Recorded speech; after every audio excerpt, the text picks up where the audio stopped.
Hello everyone, welcome to my YouTube channel. This is Jay Singh. आज की video में हम डिटेल में बात करेंगे शेड्यूलिंग के थंब रूल नंबर सेकंड के बारे में। और वहीं अगर आपने हमारा शेड्यूलिंग का थंब रूल नंबर फर्स्ट का वीडियो नहीं देखा है तो मेक श्योर पहले आप वह वीडियो देख ले, तभी आपको ये वीडियो अच्छी तरह से समझ में आएगा। अब आते हैं स्ट्रेट हमारे शेड्यूलिंग के थंब रूल नंबर सेकंड पे, जो कहता है कि firstly perform difficult exercises and then move towards easier exercises. अगर हम अपने इस शेड्यूलिंग के थंब रूल नंबर सेकंड को आसान सी भाषा में समझे तो यह कहता है कि हमको सबसे पहले जो सबसे कठिन एक्सरसाइज है उसको परफॉर्म करना चाहिए, और फिर उसके बाद उससे आसान एक्सरसाइज, फिर उससे आसान, और सबसे आखिरी में सबसे आसान एक्सरसाइज को परफॉर्म करना चाहिए। कहने का मतलब अगर आप 5 एक्सरसाइज पिक करते हैं एक दिन में परफॉर्म करने के लिए, तो सबसे पहले नंबर पे आकर आपको सबसे टफेस्ट एक्सरसाइज परफॉर्म करनी है, और उसके बाद उससे आसान, फिर उससे आसान, फिर उससे आसान, और सबसे आखिरी में सबसे आसान एक्सरसाइज को परफॉर्म करनी है। आपको टफेस्ट टू इजीएस्ट एक्सरसाइज की तरफ मूव करना है। ठीक है, चलिए हम इसको एग्जांपल्स की मदद समझते हैं ताकि आपको और बेहतर तरीके से समझ में आए।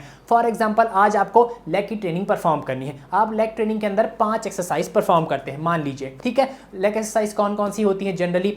लेग एक्सटेंशन हो गया, लेग कर्ल हो गया, लेग प्रेस हो गया, स्क्वाट्स हो गया और स्टैंडिंग काफ रेज। तो ये 5 एक्सरसाइज आपको परफॉर्म करनी है जिम के अंदर। तो यहाँ पर जो आपका वर्कआउट रूटीन है, वर्कआउट शेड्यूल है, उनमें इन 5 एक्सरसाइज को फिट करना है। तो हम कैसे फिट करेंगे? वहां पर इन एक्सरसाइज को फिट करने के लिए हमको ये thumb rule number second help करता है। और हमारा थंब रूल नंबर सेकंड क्या कहता है? Firstly perform difficult exercises and then move towards easier exercises. तो यहां पर हमको इन 5 एक्सरसाइज जो आपने लेग की पिक की है उनमें से सबसे डिफिकल्ट एक्सरसाइज कौन सी है? जरा गेस करिए। हाँ, आप सही गेस कर पा रहे हैं। जो ये स्क्वाट एक्सरसाइज होती है जहां पर हम बारबल में वेट लगा के स्क्वाट्स परफॉर्म करते हैं, तो ये एक टफेस्ट एक्सरसाइज है इन 5 एक्सरसाइज में अगर देखा जाए तो। यहां पर हमको क्या करना है? स्क्वाट्स को सबसे पहले परफॉर्म करना है। फिर उसके बाद और कौन सी टफेस्ट एक्सरसाइज है इन 5 एक्सरसाइज में? हाँ, आप सही सोच रहे हैं, लेग प्रेस। तो आप सेकेंड में क्या रखेंगे? Leg press. ठीक है, फिर इसके बाद इनमें कौन सी एक्सरसाइज टफ है? गेस करिए। Leg extension. तीसरे में आ गया लेग एक्सटेंशन, चौथे में आ गया अपना लेग कर्ल डाल दिया आपने, पांचवें में स्टैंडिंग काफ रेज। तो इस तरह से आपको ये 5 एक्सरसाइज का ऑर्डर रखना है। सबसे ऊपर कौन सी है? टफेस्ट एक्सरसाइज, फिर उसके बाद उससे इजी, फिर उससे इजी, फिर उससे इजी, और सबसे लास्ट में सबसे इजीएस्ट एक्सरसाइज आप परफॉर्म करना है। तो इस तरह से आपका ऑर्डर रहना चाहिए। तो थंब रूल नंबर सेकंड के हिसाब से हमको किस तरह से एक्सरसाइज परफॉर्म करनी है? हमको सबसे पहले टफेस्ट एक्सरसाइज परफॉर्म करनी है और सबसे लास्ट में इजीएस्ट एक्सरसाइज को परफॉर्म करना है। आपका जो ऑर्डर है, जो शेड्यूल है, जो वर्कआउट रूटीन है, वह toughest exercise to easiest exercise की तरफ होना चाहिए। तो यहाँ पर आपको जितनी भी एक्सरसाइजेस आप परफॉर्म करते हैं जिम के अंदर किसी भी मसल ग्रुप की, तो उनकी आप एक लिस्ट बना लीजिए। जितनी एक्सरसाइज आप परफॉर्म करते हैं किसी पर्टिकुलर मसल ग्रुप के अंदर, ठीक है, फिर उनकी रैंकिंग देना स्टार्ट करिए कि ये सबसे टफेस्ट है, फिर ये उससे कम है, फिर ये इससे कम है, और सबसे आसान को नीचे रखना है। तो इस तरह से टफेस्ट टू इजीएस्ट की एक लिस्ट होनी चाहिए आपके पास। उस तरह से आप बनाइए और उसके हिसाब से अपने वर्कआउट रूटीन में इनको शामिल करिए, और उसी ऑर्डर, उसी रूटीन में आप एक्सरसाइजेस को जिम के अंदर जाकर परफॉर्म करिए। तो यहाँ पर आपको यह मिस्टेक नहीं करनी कि चलो आपको भाई लेग एक्सटेंशन अच्छा लगता है तो सबसे पहले हम इसको परफॉर्म करेंगे, हमको अच्छा लगता है। ठीक है, ऐसे नहीं करना। तो यहाँ पर सबसे टफेस्ट एक्सरसाइज को ऊपर रखिए और फिर आसान एक्सरसाइज की तरफ बढ़िए। ठीक है, और यहाँ पर एक सावधानी, प्रिकॉशन जो आपको हमेशा बरतना है वह यह है कि जिम के अंदर जाते ही टफेस्ट एक्सरसाइज में मत कूद जाइए। सबसे पहले अपने बॉडी का अच्छे तरीके से वार्म अप परफॉर्म करिए। वार्म अप में क्या क्या एक्सरसाइज परफॉर्म करते हैं इसके बारे में डिटेल में वीडियो मैंने बनाया है, उसका लिंक आपको नीचे डिस्क्रिप्शन बॉक्स में मिल जाएगा।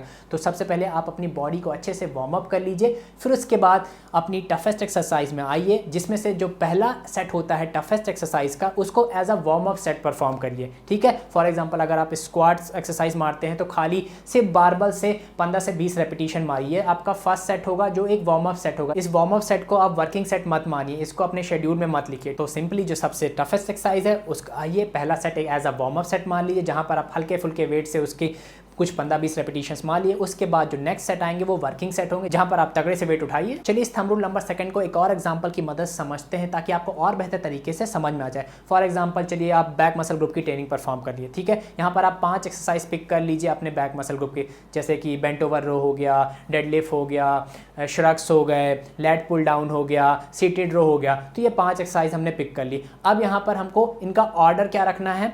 इनके ऑर्डर को सेलेक्ट करने के लिए हमको अपना thumb rule number second scheduling का लगाना पड़ेगा, जो कि कहता है कि टफेस्ट एक्सरसाइज को ऊपर रखिए और फिर नीचे की तरफ इजीएस्ट एक्सरसाइज की तरफ बढ़िए। तो यहाँ पर इन 5 एक्सरसाइज में सबसे टफेस्ट एक्सरसाइज कौन सी है? गेस करिए। हाँ, आप सही बोल रहे हैं। इन 5 एक्सरसाइज में डेडलिफ्ट सबसे टफेस्ट एक्सरसाइज है। तो डेडलिफ्ट को सबसे पहले परफॉर्म करना है। उसके बाद कौन सी टफेस्ट एक्सरसाइज है? हाँ, बेंट ओवर रो। सेकंड में आ गया बेंट ओवर रो। तीसरी टफेस्ट एक्सरसाइज कौन सी है? गेस करिए। Lat pull down. तो थर्ड में आ गया लैट पुल डाउन। चौथी क्या है? सीटेड रो। सीटेड रो में आगे चौथी में डाल दिया। पांचवी श्रक्स।